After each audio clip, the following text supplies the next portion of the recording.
नमस्कार सभी बहन भाइयों का आपके अपने चैनल पर एक बार फिर स्वागत है। आज मैं आप लोगों के लिए एक नया वीडियो लेके आया हूं जो भगवान विष्णु के अवतार से संबंधित है। अब अवतार को कुछ लोग सत्य सत्य मानते हैं, कुछ लोग गलत मानते हैं, अपना अपना सोच है। सभी का सोच है वो श्रेष्ठ है और सम्मान करने लायक है, उस पर कोई विरोधाभास की जरूरत नहीं है। ये अपने भरोसे की बात होती है। शास्त्र भी एकमत नहीं है। दुनिया के तमाम धर्म ग्रंथ इस बात पर एक सहमत नहीं है कि मरने के बाद पुनर्जन्म किसी का देवता या दानव का होता है या नहीं होता।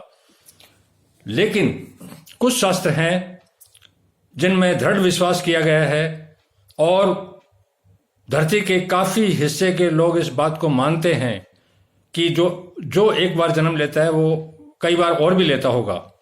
ऐसा सोच है। तो ये अपनी अपनी जगह है और अपना अपना विचार है, अपना अपनी श्रद्धा है, इसमें मुझे कुछ नहीं कहना। मैं आज आप लोगों को भगवान विष्णु अर्थात जो सृष्टि के आदि देव हैं, शिव, ब्रह्मा और विष्णु, उनमें से विष्णु के अवतार के बारे में बताऊंगा। शिव भगवान जो है उनका अवतार होने का उनका कोई न तो जन्म हुआ है, जिसका जन्म ही नहीं हुआ तो उसकी मृत्यु भी उसमें वो नहीं है, तो वो तो सदा आदि देव है, हमेशा से था, हमेशा तक रहेगा। इसी तरह से ब्रह्मा जी के लिए भी है। और विष्णु जो है बारंबार जन्म लेता है, इसके पीछे क्या कारण है, वही उसी कारण पर आज मैं चर्चा करूंगा। द्वापर में श्री कृष्ण विष्णु भगवान ने श्री कृष्ण के रूप में जन्म लिया और अपनी लीला की रचना की और अपने जो कर्तव्य कर्म थे उस जन्म के वो पूरी तरह निभाए। और उसके बाद गौतम बुद्ध के रूप में उनका अवतार हुआ, ऐसा अलग अलग शास्त्रों में मान्यता है। मैं उन्हीं के आधार मान के आपको कह रहा हूं।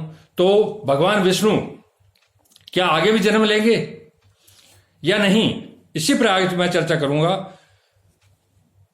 कुछ धर्म शास्त्रों में जो हिंदू धर्म है, सनातन धर्म को मानते हैं, उन धर्म शास्त्रों में भगवान विष्णु का अवतार अलग अलग युगों में सदैव जब तक सृष्टि की रचना खत्म नहीं हो जाती तब तक होता रहेगा। कारण गीता के अंदर भी बारंबार आया है। जब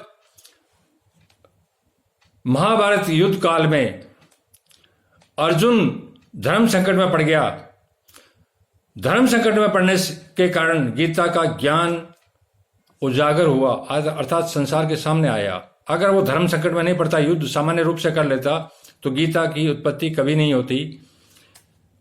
उसके पीछे कारण थे। यही कारण था कि श्री कृष्ण को समझाना था अर्जुन को, और समझाने के लिए गीता का प्रादुर्भाव हुआ और उन्होंने अपना पूर्ण परमात्मा का रूप उन्होंने दिखाया कि सृष्टि मेरे अंदर ही से ही निकल रही है, अंदर ही जा रही है। और गीता के अंदर ही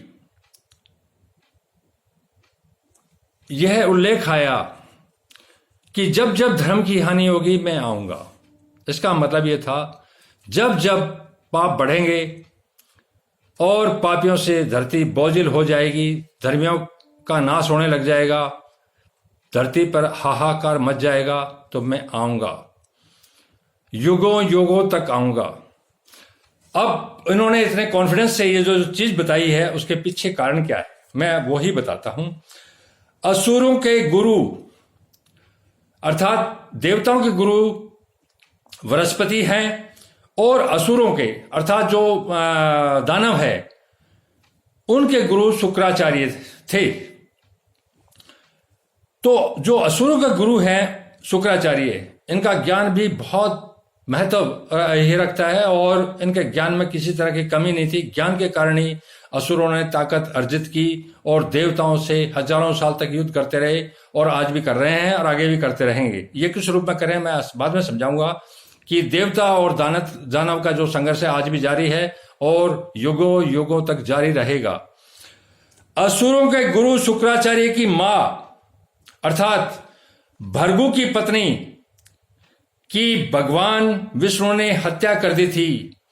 स्त्री अवध्य, स्त्री का मतलब अवध्य, स्त्री को मारना महापाप है, लेकिन कुछ परिस्थितियां ऐसी बन गई थी, भगवान इंद्र को बचाने के लिए असुरों के गुरु शुक्राचार्य की मां और भृगु की पत्नी की हत्या भगवान विष्णु ने कर दी इंद्र को बचाने के लिए। इस कारण भृगु जो उसके पति थे, बहुत ज्ञानी थे और तपी थे, उन्होंने श्राप दिया था विष्णु को।